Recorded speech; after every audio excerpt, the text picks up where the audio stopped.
No, he's just. Oh, here we go. All right, WNHL 95. We got the owner of the Richfield Oracles, Blair.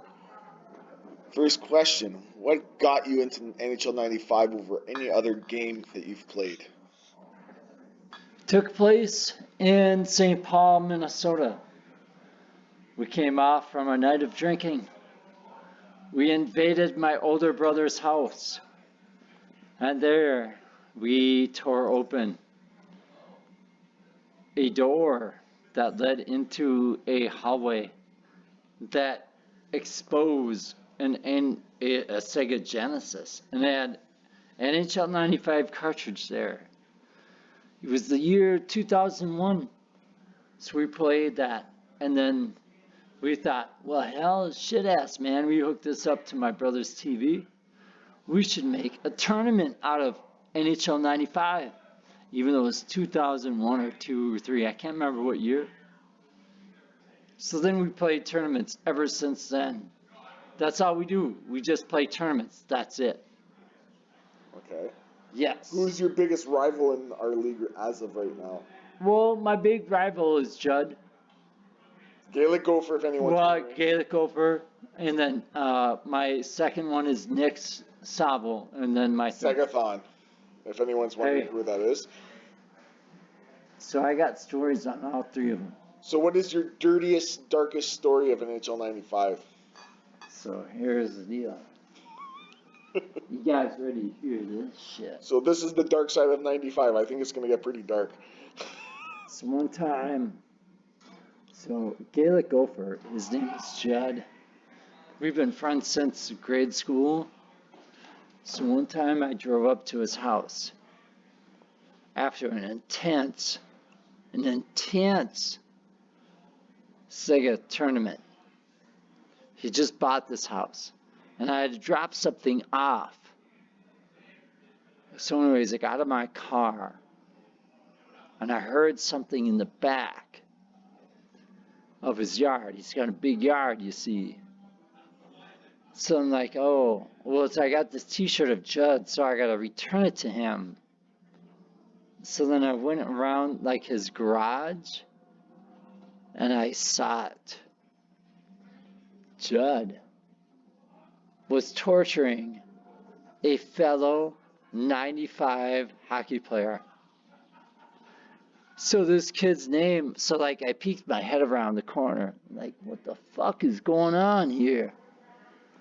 So I peeked my head around the corner of his garage, because, I had this t-shirt to return to him.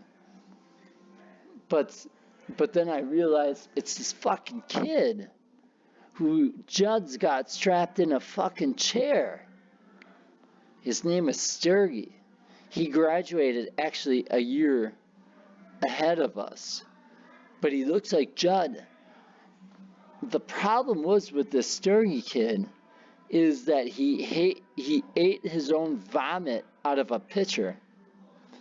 And everyone assumed it was Judd. So Judd got really pissed off about this.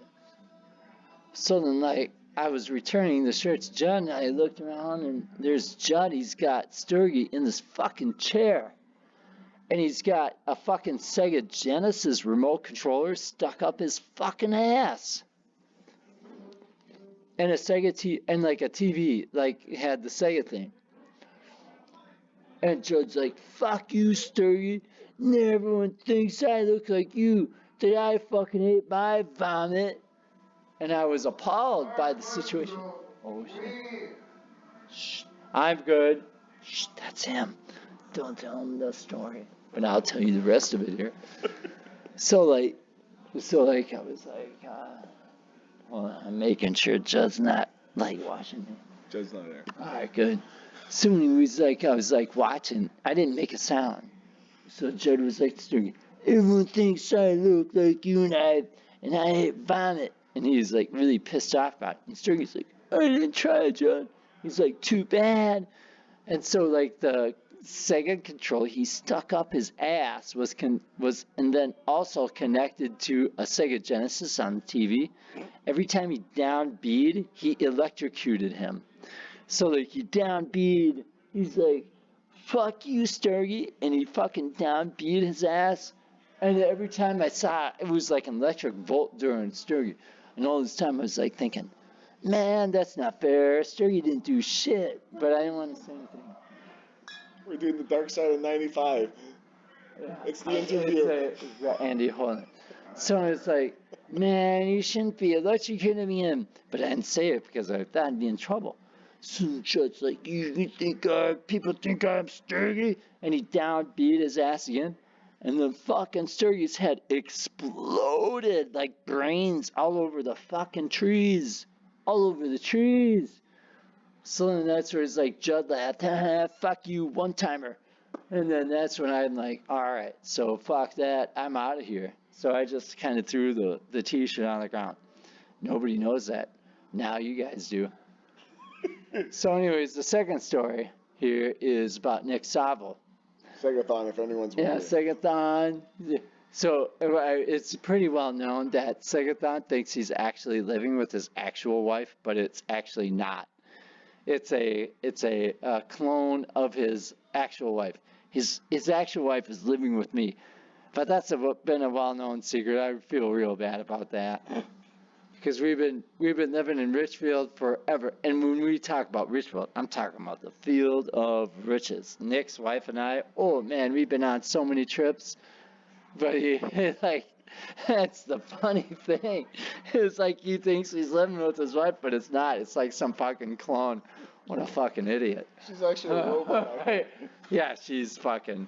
Well, it's Nick. Nick is a fucking. He's a dumbass. So, anyways, yeah, that's like what Nick is like. His wife is actually living with me, which I'm cool with that, I guess. But then I've got Nev Campbell coming over on my second part of my. It's like the second half of the week, which is creating a very, very big complications. So if anybody needs to know, Blair looks like Tom Cruise. Oh yeah, if you say that, my brothers. So like that's the thing Tom was saying right away. I walked in, like, dude, he looks like Tom Cruise. My brothers hate that shit. So what was the restaurant we went to? Lakeville Brewing Company. So we went to the Lakeview Brewing Company. First thing I see Blair walk through the door.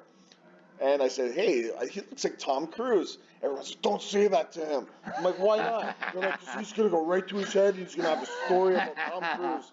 And I said, and the first song that we played during the Segathon was actually Top Gun's Danger Zone. Yes. And I said, there's Tom Cruise. And then everybody was just like, don't say that to him. He's going to go to his head. Goes to my head. To be honest, everyone, he looks like fucking Tom Cruise. I do not look like Tom. But here's the third story. He acts better than him, and he's actually taller than actually. I am taller than he is. Yes, that is true. But I got chapped lips, and I don't think he's ever had chapped lips in his life. Well, he has. Whatever girlfriend he's been with has probably got chapped lips. We had that Australian redheaded one. What was her name? Nicole Kidman. Yeah, Nicole Kidman. But I don't think she's that hot. Nah. Oh, no. But anyway, Campbell. Here's my story about my brother Brandon. So he saw Autobahn. You guys want to hear a sad story about this? Are you guys seriously? You want to hear a sad story about this? Because here's what happened. So, like, Autobahn, when we were growing up, it was 5 brothers and sisters. And Autobahn didn't really have any specific skills. Like, we're all smart in some way or another. What's yours? Mine was people skills. I'm a people person, damn it. He's Tom Cruise. Tom Cruise. He knows how to talk to people. I am a fucking people person. So anyways, like my parents felt bad for Brandon. It's like, well, Brandon's really not that good at anything. So like, let's have Autobahn be good at Sega.